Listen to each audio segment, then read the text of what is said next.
Remember when school lunch wasn't about nutrition? It was about a double dog dare you? The 70s were peak cafeteria chaos, where pizza could double as drywall repair and Jell-O salads defied the laws of physics. Today, we're revisiting 10 school lunches that would make you cry into your quinoa bowl. Grab your spork. It's about to get nostalgic and possibly horrifying. Rectangular pizza, aka spackle pizza. This was the cafeteria's Mona Lisa, a rectangle of dough topped with mystery tomato sauce and cheese that squeaked when you bit into it. The crust was so thick it could double as construction material. If you didn't use the spork to scrape off the toppings before eating, were you even a real 70s kid? Why it felt fancy. The shape, forget round pizzas. This was a rectangle, which made it feel like you were eating something exclusive. Who needs triangles when you can have sharp corners? The cheese. The cheese had two settings, molten lava or rubbery plastic. Either way, it stuck to the roof of your mouth like it was trying to move in permanently. The crust. The crust was so thick and dense, it could double as drywall repair material. If you didn't eat it, you could probably use it later to patch up your locker. The experience. The first bite was always an adventure. Would the cheese stretch for miles or snap back like a rubber band? The sauce was barely there, just enough to hint at tomatoes without actually committing to flavor. And let's not forget the toppings, if you were lucky enough to get them. Pepperoni? More like one lonely pepperoni slice per square inch, rationed out like wartime supplies. But if spackle pizza was the cafeteria's Mona Lisa, our next item was its sad little sidekick, milk in cardboard cartons. Cardboard milk cartons, the sour smell of childhood food trauma. The cardboard milk carton, the 70s answer to how do we make dairy feel like a hostage situation. These little wax-coated tragedies came in two flavors, white, allegedly milk, or chocolate, which was just white milk, plus regret, plus brown dye. And let's not forget the third, unspoken question. Why does this smell like a wet dog's breath? Why it felt like a gamble. You'd crack open the carton and, bam, hit with a faintly sour whiff that made you question everything. Was it spoiled? Was it supposed to smell like that? Only time and your stomach would tell. Sometimes it was barely cold, having spent all morning sweating in a crate near the radiator. Other times it was fridge frozen, requiring Hulk-like strength to peel open. If you were fancy, you got a waxed paper straw that disintegrated halfway through, leaving you to shotgun the rest like a cow at a water trough. A dairy-based trust exercise that left us all a little traumatized and weirdly nostalgic for that sour smell. But if milk cartons were the Russian roulette of beverages, our next lunch item was straight-up culinary warfare.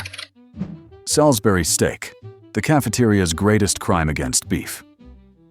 Salisbury steak, the dish that made us all question the very concept of steak. This wasn't just bad food. It was a culinary war crime, disguised as a nutritious entree. Why it was suspicious? The color, somewhere between wet cement and a storm cloud. If this was steak, then ketchup was fine wine. The texture, like someone took a shoe insole, soaked it in gravy, and called it protein. The gravy, a shiny, salty flood that existed solely to distract you from the mystery you were about to ingest. The trauma legacy.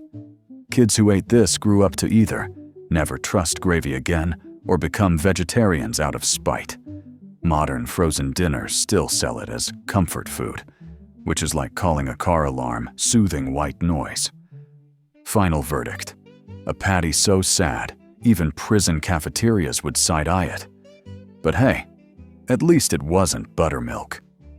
But if Salisbury steak was the cafeteria's meat-based betrayal, our next dish was its jiggly, gelatinous accomplice. Jell-O salads, the 70s' most questionable life choice. Jell-O salad, the unholy union of dessert and existential dread. This wasn't food. It was a science experiment that escaped the lab and invaded our lunch trays. Why it was an abomination. The ingredients: shredded carrots, cottage cheese, canned fruit, mayo, all suspended in lime gelatin like culinary taxidermy. The texture: a flavorless rubber sink that somehow managed to be both slimy and chunky at the same time. The lies: they called it salad to trick us into eating it. This was false advertising on par with calling a dumpster fire cozy ambiance.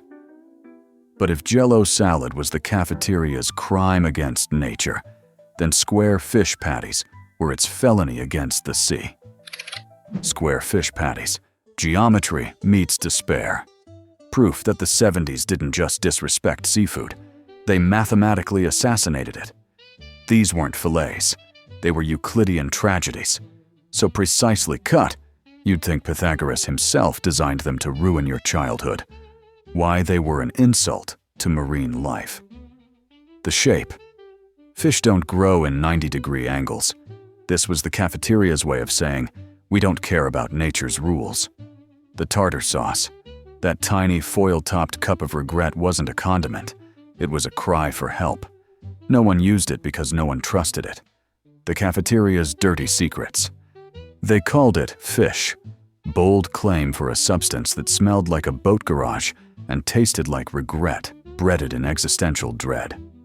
The reheating process: if you held one up to the light, you could see the oil droplets sweating out, whispering, "Run." But if square fish patties were the ocean's revenge, then boiled hot dogs were the cafeteria's way of saying, we've given up on life.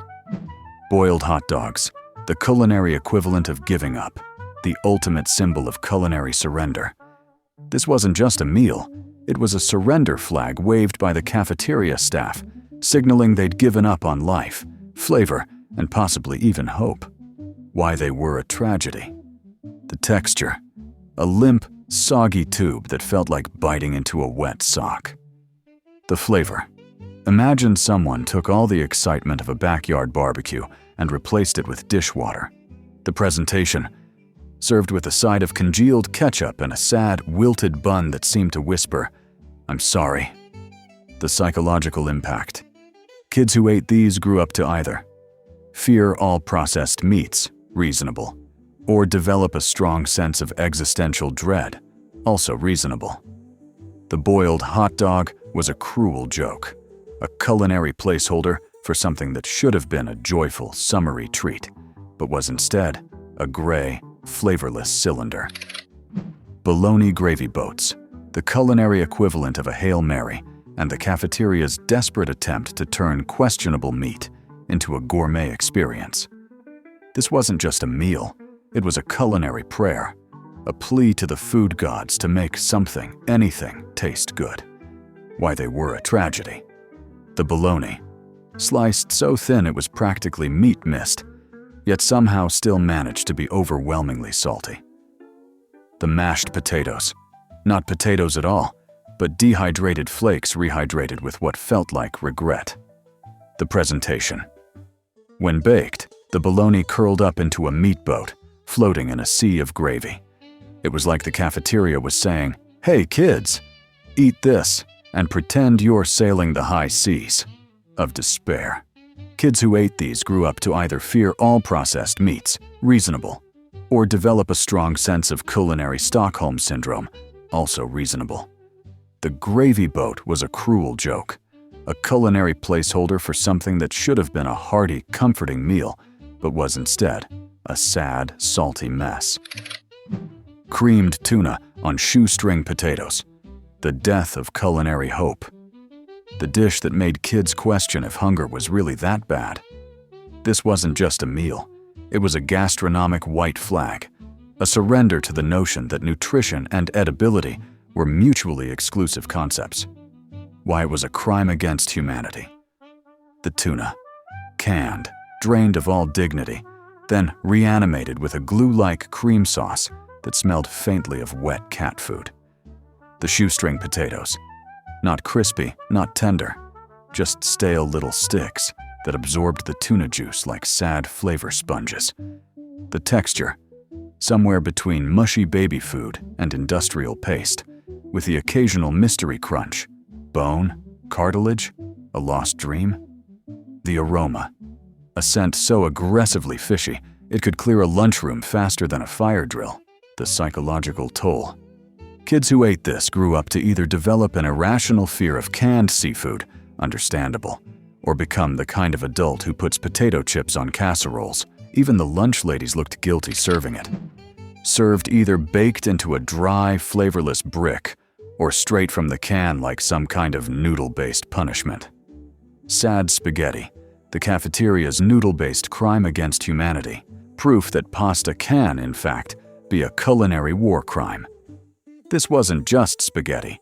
It was boiled despair, served two ways. The canned abomination, straight from the industrial vat, swimming in a sauce that tasted like ketchup's sad cousin. The noodles? Mushy, yet somehow still crunchy in places. A true mystery. Or the baked brick.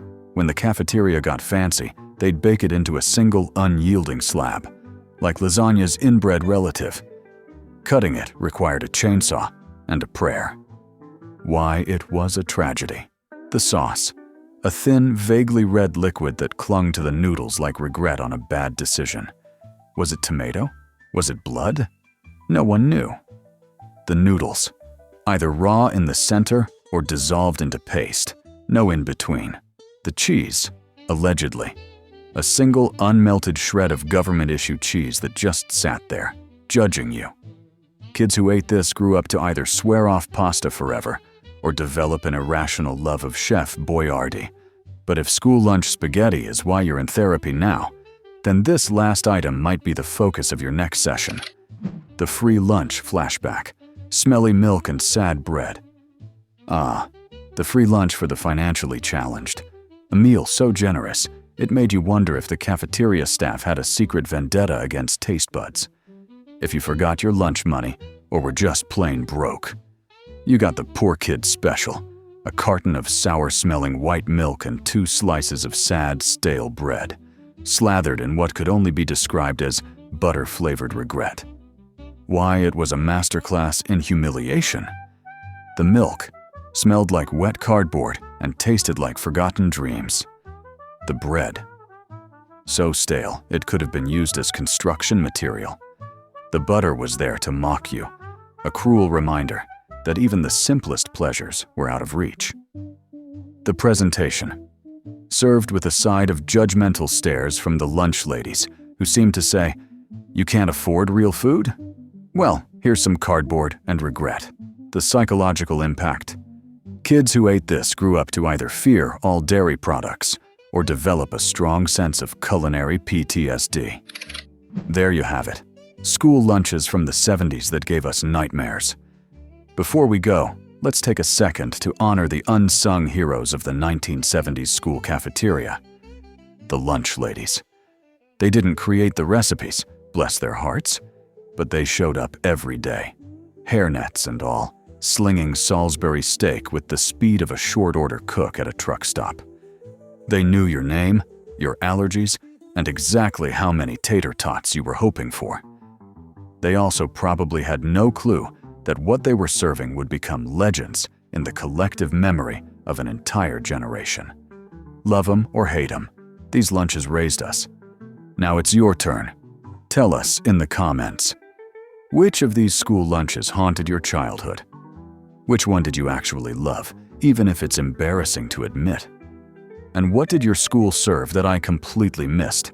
I read every comment like it's a cafeteria menu from 1974, so don't hold back. If this trip down the lunch line made you laugh, cringe, or suddenly crave a peanut butter sandwich with the crusts cut off, go ahead and tap that like button. Subscribe to Nostalgia Calling for more tales of the meals that shaped us, the good, the bad, and the questionably edible. See y'all next time, and don't forget your lunch money.